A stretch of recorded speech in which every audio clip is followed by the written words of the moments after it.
तो आज का टॉपिक है मेमोरी यूनिट। इसका यूज होता है डाटा को स्टोर करना। क्या यूज होता है? अब डाटा स्टोर जो होगा या तो मेमोरी के अंदर परमानेंट होगा या टेम्पोररी होगा। ठीक है, तो अब हम देखेंगे इसमें कौन ऐसा मेमोरी है जिसका यूज होता है डाटा को स्टोर करने के लिए और यूज होता है डाटा को परमानेंट स्टोर करने के लिए, और अलग अलग तरह के मेमोरी का यूज इसमें क्या होता है उसको हम देखेंगे। सबसे पहले कंप्यूटर के अंदर जितना भी मेमोरी होता है उसको दो हिस्सों में बांटा गया। कितने में बांटा गया है?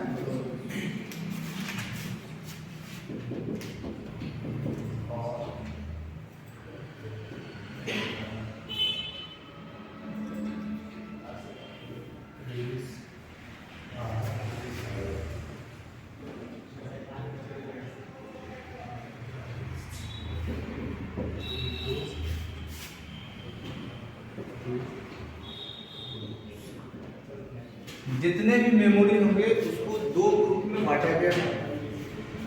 हम लिखते हैं MU, ये दो ग्रुप होंगे। एक होंगे आपके प्राइमरी मेमोरी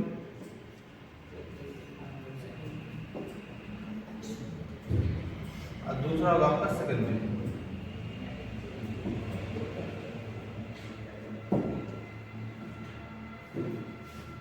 देखिए प्राइमरी का मेमोरी दो यूनिट हो गया, दो तरह का हो गया, एक प्राइमरी हो गया एक सेकेंडरी हो गया।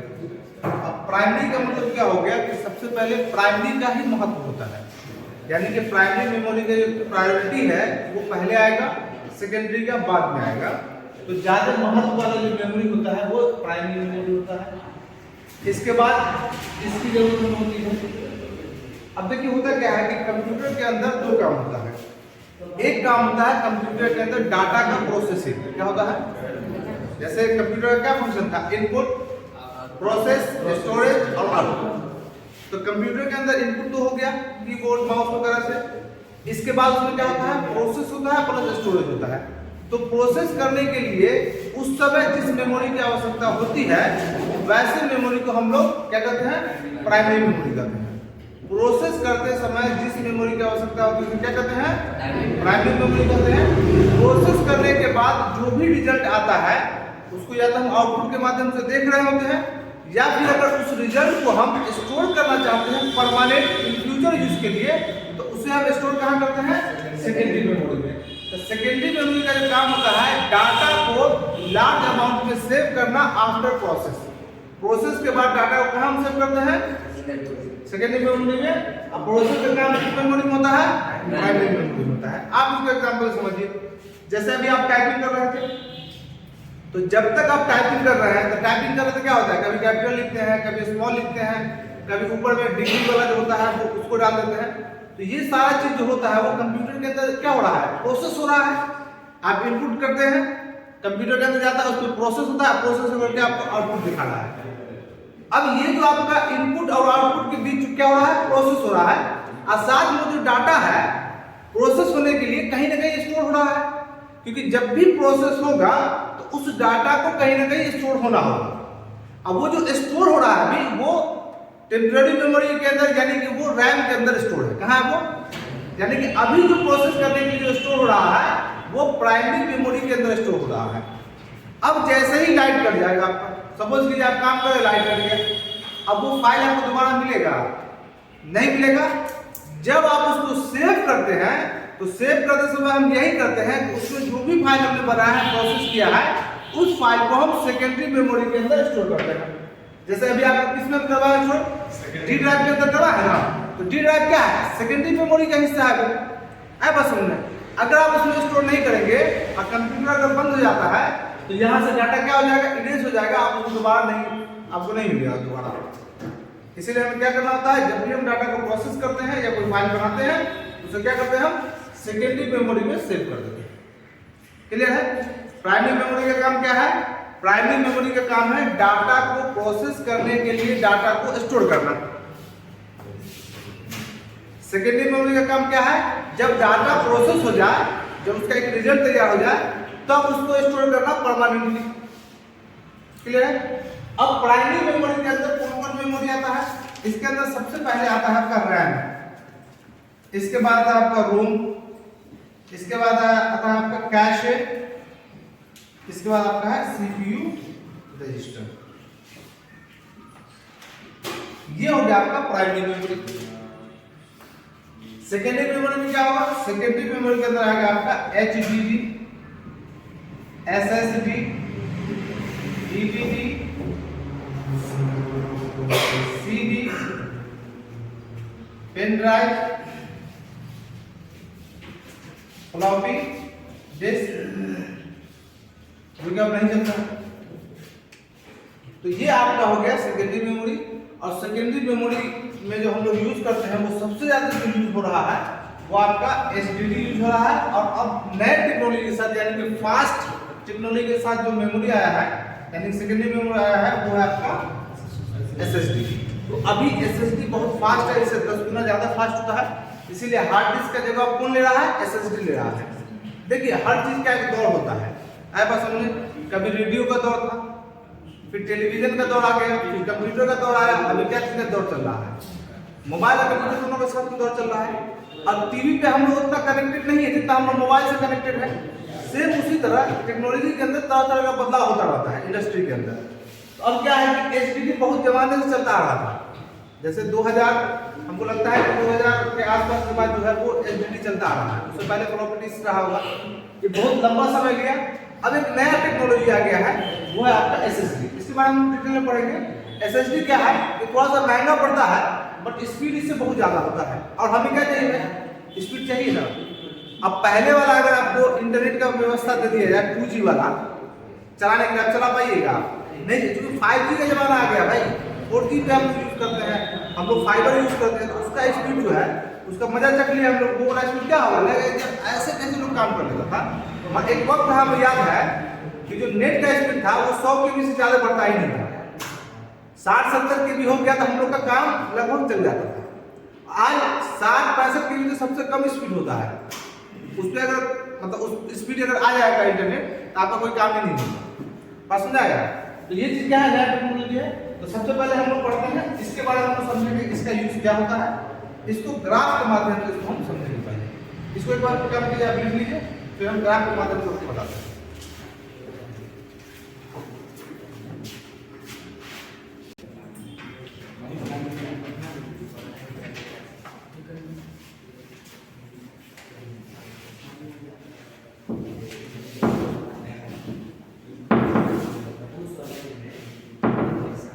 कंप्यूटर के अंदर जो सारा खेल है वो डाटा का ही है।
अब देखिए,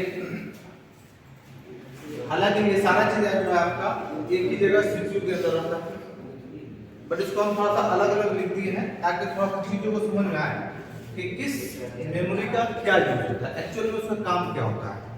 अब इतने तरह के हमें मेमोरी की आवश्यकता है क्यों ना हम एक ही मेमोरी लगा तो उससे सारा काम हो जाए। सबसे अच्छा था ये जनरली खत्म अलग अलग तरह का मेमोरी लगाने का आवश्यकता क्या है, तो हम लोग समझेंगे कि सबका अपना अपना फंक्शन होता है, इसलिए हमें जरूरी है हर तरह का मेमोरी लगाना। सबसे पहले हमारा जो डाटा जो स्टोर होगा पहले से कहाँ पे स्टोर होगा,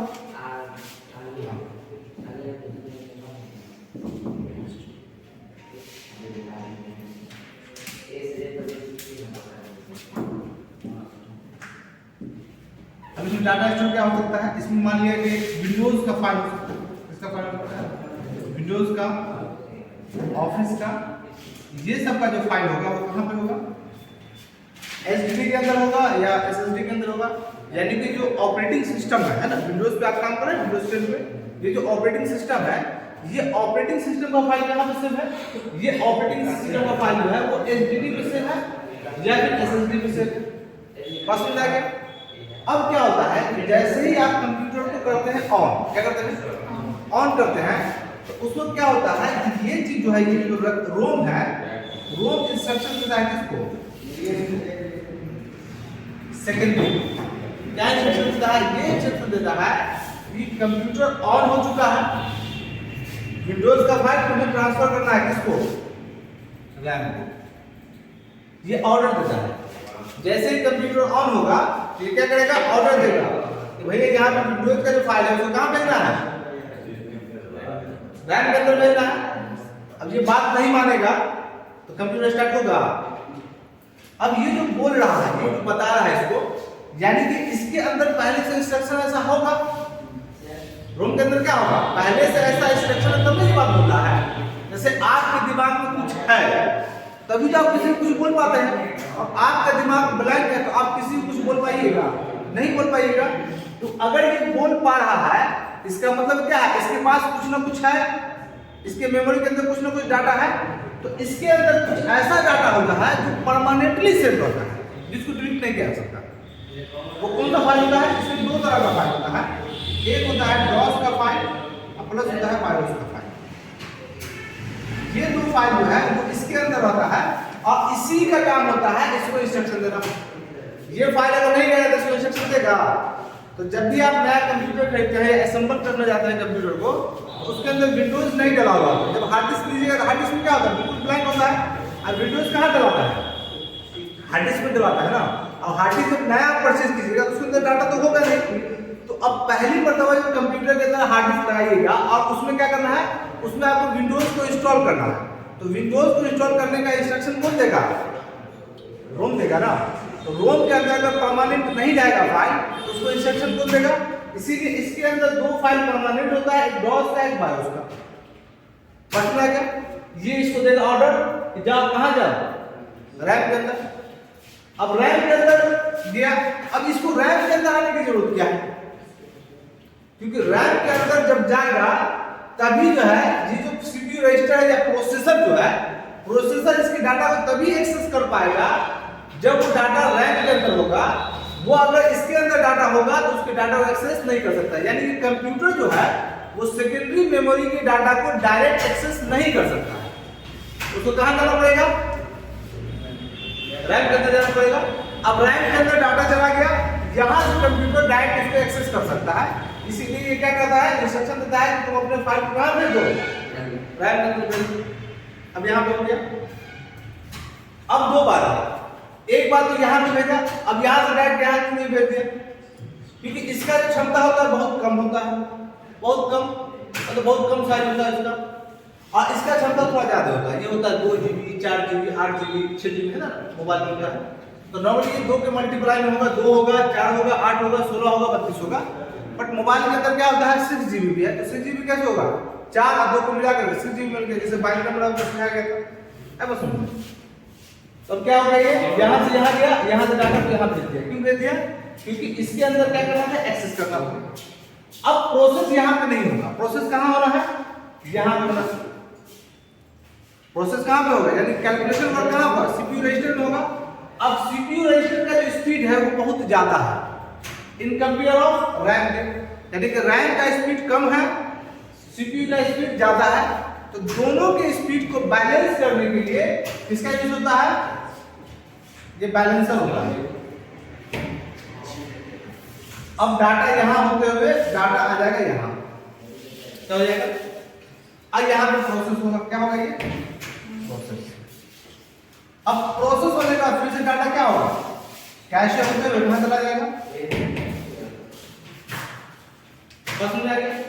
अब यहाँ पे दो बात होगा, एक बात यहाँ पे ये होता है कि यहाँ पे जो भी प्रोसेस होने के बाद, जैसे मान लीजिए एग्जांपल दीजिए 2 डाला प्लस डाला 2 डाला, तो ये रैम के अंदर आया, रैम से तो कैश में गया, कैश होते हुए रजिस्टर में हो गया, यहाँ प्रोसेस हो गया, प्रोसेस होने के बाद 4 आया, तो 4 यहाँ गया, फिर यहाँ से यहाँ आया, मतलब 4 जो है वो यहाँ पे स्टोर है। अब यहाँ पे तो लाइट कट गया तो क्या होगा, सारा का सारा डाटा कट गया, क्योंकि इसके अंदर जो डाटा स्टोर होता है वो परमानेंट नहीं होता है, टेम्परेरी डाटा स्टोर होता है। आई बात समझ में? अब यहाँ पे जब 4 आ गया, क्या गया यहाँ पे 4, तो ये जो 4 है, आप इस 4 का क्या कर सकते हैं, 2 काम कर सकते हैं। इस 4 को आप देख सकते हैं, एक काम यानी कि आउटपुट, अब दूसरा इसको क्या कर सकते हैं, स्टोर कर सकते हैं। ये जो रिजल्ट आया, रिजल्ट को क्या करते हैं, उसको हम देखते हैं तो दिखाई तो आपको देता ही है। अगर आपके पास मॉनिटर है तो आपको दिखाई देगा, मॉनिटर नहीं तो दिखाई देगा, है बस समझ में। और दूसरा काम क्या करते हैं, अगर इसको इन फ्यूचर यूज में रखना है, इन फ्यूचर के लिए रखना है, तो इसको क्या कर लेते हैं, सेव कर लेते हैं। तो जैसे ही सेव करते हैं तो यहां से डाटा फिर कहां चला जाता है, बस हो जाएगा। और इसके बाद क्या होता है कि यहाँ पे जो डाटा होता है वो इसको भी भेजता है, किसको भेजता है, इसी के माध्यम से, कंप्यूटर को नहीं, मॉनिटर को, किसको भेजता है, ये मॉनिटर है, क्या है मॉनिटर। कंप्यूटर तो पूरा सिस्टम हो गया, ये पूरा सिस्टम आपका क्या है, कंप्यूटर है। कंप्यूटर का अलग अलग पार्ट हम लोग निकाल कर रख दिए हैं। ये क्या है, ये मॉनिटर है, यानी कि मॉनिटर में हम देख पाते हैं कहां से, जो डाटा रैम के अंदर है उसी डाटा को हम मॉनिटर पे देखते हैं। इसका मतलब ये हुआ कि अगर मॉनिटर पे कुछ भी आपको दिखाई ना दे, कंप्यूटर आपका ऑन है, फैन ऑन है, सब कुछ ठीक है, अब मॉनिटर पे आपको कुछ भी दिखाई नहीं दे रहा है, इसका मतलब क्या होगा, रैम या तो निकाला हुआ है या फिर रैम आपका खराब है। तो जब भी ऐसा हो कि कंप्यूटर आपका ऑन हो जाए और आपको स्क्रीन पे कुछ भी नहीं दिखाई दे, तो मोस्ट प्रोबेबिलिटी चांस है कि क्या है, आपका खराब हो चुका है या हटाया जा चुका है। ये हमारा पहचान है कि हम समझ सकते हैं कि अगर कंप्यूटर में कुछ प्रॉब्लम आया है और अगर कंप्यूटर में कुछ दिखाई नहीं दे रहा है, इसका मतलब क्या है, वो रैम का प्रॉब्लम है। बस सुन रहे हैं, अब मेरे ख्याल से सारा चीज आपको क्लियर हो गया। सबसे पहला कंप्यूटर ऑन किए, ये क्या किया, इंस्ट्रक्शन दिया रोल किसको, सेकेंडरी को। सेकेंडरी में से क्या होगा, सबसे पहले जब कंप्यूटर ऑन होगा तो विंडोज को क्या करेगा, ट्रांसफर करेगा। अच्छा हाँ, अब विंडोज का जो फाइल है हो सकता है इसमें हो सकता है इसमें हो, इसमें हो, किसी में हो सकता है। अब ये चीज का जानकारी हमें देना होता है, बायोस का सेटिंग हमें करना होता है कि आखिर विंडोज का फाइल है किसमें, और जिसमें हम बताएंगे कि इसमें विंडोज का फाइल है वो उसी में जाकर ढूंढेगा। जैसे मान लीजिए हमने ये कह दिया कि देखो विंडोज का फाइल जो है ना तो कहां ढूंढना है, पेन ड्राइव में ढूंढना है। अब कंप्यूटर ऑन किया, अब पेन ड्राइव इसको मिला नहीं तो कह देगा कि बूट ड्राइव इज मिसिंग। क्या कह देगा कि जो आप लोग कह रहे थे इसको ट्रांसफर करने के पास है ही नहीं, कहां तक ट्रांसफर करेगा, आए बस समझ में। तो वहां पे अगर ऐसा मैसेज देता है कि इंसर्ट अ बूट ड्राइवर, ऐसा अगर मैसेज देता है तो समझ जाइए कि या तो आपका हार्ड डिस्क में प्रॉब्लम आ गया है या फिर आपका क्या हो गया है, या फिर आपने हार्ड डिस्क को गलत चूज कर लिया है। हार्ड डिस्क जब आपने किसको चूज कर लिया है, पेन ड्राइव को चूज कर लिया है, तो वहां पे देख लीजिए कि आखिर विंडोज का जो हम दिए हुए हैं उसको जो बताया हुआ है कि विंडोज कहां पे है, ये हम क्या दिए हुए वो आप देख लीजिएगा। अगर वहां पर सेटिंग गड़बड़ तो उसको सेटिंग ठीक कर लीजिएगा। बहुत बार ऐसा होता है सेटिंग गड़बड़ हो जाता है बस समझ में। प्रायोरिटी होता है, अब इसमें प्रायोरिटी भी होता है। क्या प्रायोरिटी होता है कि मान लिया जाए कि विंडोज अगर यहाँ पे नहीं मिले तो आपको कहाँ खोजना है, यहाँ पे खोजना है, यहाँ नहीं मिले तो यहाँ खोजना, यहाँ नहीं मिले यहाँ खोजना, मतलब एक एक करके सिर्फ भाई। पर सबसे पहले खोजना आपको यहाँ है बस समझ में। तो अगर यहाँ पे नहीं मिलेगा तो क्या करेगा, यहाँ जाएगा। अब जितना भी प्रायोरिटी है सब में हम क्या कर देंगे, अगर पेन ड्राइव ही अगर सब में कर देंगे और पेन ड्राइव में कुछ भी नहीं मिलेगा तो कंप्यूटर हमारा स्टार्ट ही नहीं होगा। स्टार्ट हो जाएगा कंप्यूटर बट मैसेज लिख देगा कि विंडोज इज नॉट फाउंड या बूट ड्राइव इज मिसिंग, इस तरह कुछ एक मैसेज आपको दे देगा।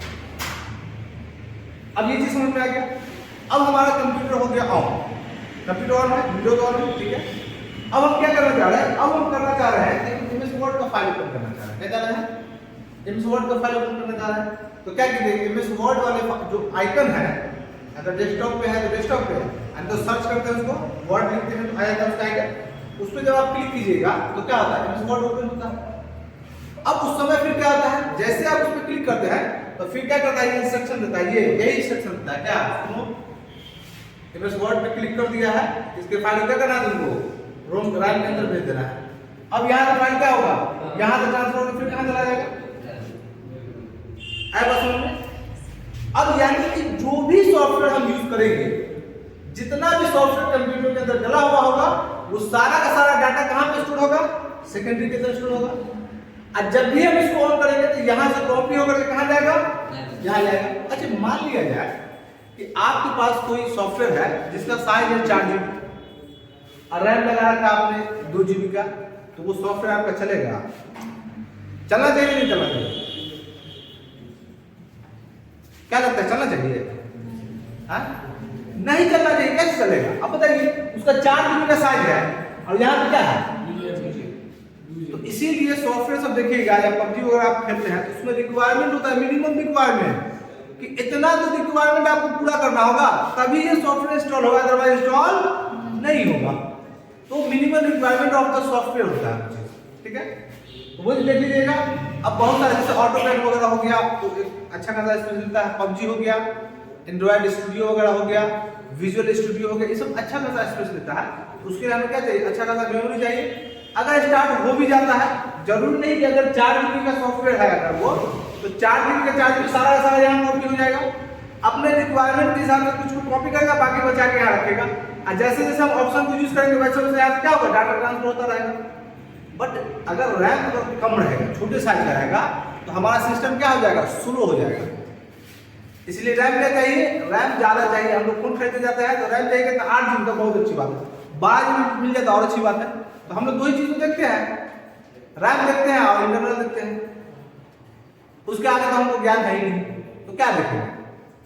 अब जरूरी नहीं है कि रैम सिर्फ बढ़ा देने से स्पीड बढ़ जाएगा, रैम के साथ आपका CPU यानी प्रोसेसर भी आपका बढ़िया होना चाहिए। अब जैसे मान लें कि i5 है और डुअल कोर है, और दोनों में जो है 4 GB लगा हुआ है, स्पीड किससे ज्यादा होगा, i5 का ज्यादा स्पीड होगा या नहीं होगा, क्योंकि वहां पर प्रोसेसर क्या है, हाई स्पीड का है।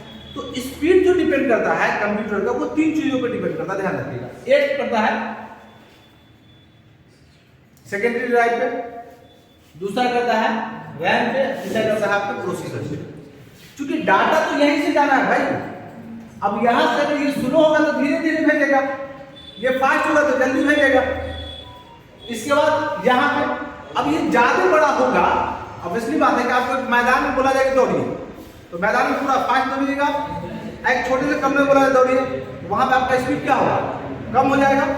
इसी तरह यहाँ पे क्या होता है, रैम में अगर स्पीड ज्यादा होता है तो क्या होता है, वो प्रोसेसिंग क्या होता है, फास्ट होता है, ये ज्यादा है और अच्छी बात है। इसके बाद प्रोसेसर अगर आपका फास्ट है, यानी कि एक ही समय में बहुत सारा काम कर रहा है, मल्टीपल काम कर रहा है, तो क्या है आपका काम क्या होगा, फास्ट होगा। जब इसी फास्ट होगा तो कंप्यूटर आपका स्मूथली काम करेगा। जैसे आगे में लगा हुआ सिस्टम वो है पेंटियम है, कौन सा है, पेंटियम लगा हुआ है, और पीछे में सिस्टम वो i3 लगा हुआ है। आगे जो लगा हुआ वो HDD लगा हुआ है, ये वाला आगे पीछे सिस्टम है, और पीछे वाला सिस्टम उसमें क्या लगा हुआ है, SSD लगा हुआ है प्लस i3 है। अब पीछे वाला पे कभी आप बैठे हुए लोग बैठते हैं दोनों पे, ध्यान दिए पीछे वाला जल्दी स्टार्ट हो जाता है, पता नहीं होता है क्यों, क्योंकि क्या है i3 है प्लस SSD है, दोनों फास्ट। आगे वाला में क्या है, आगे वाला HDD है प्लस वो पेंटियम है, तो दोनों उसकी कंपेयर में क्या स्लो है, इसलिए इसमें समय ज्यादा लगता है। अब कैसे चेंज क्या है, चेंज कर देंगे, चेंज कर देंगे तो समझेगा कैसे स्पीड क्या होता है, स्लो क्या होता है, इसमें इसको रखा गया है ताकि आप इस चीज को समझिए कि स्पीड कैसे बढ़ता है, बढ़ता है। बात सुन रहे हैं क्या? अब इसको अच्छे से उतार लीजिए, समझ लीजिए। अब सबके बारे में हम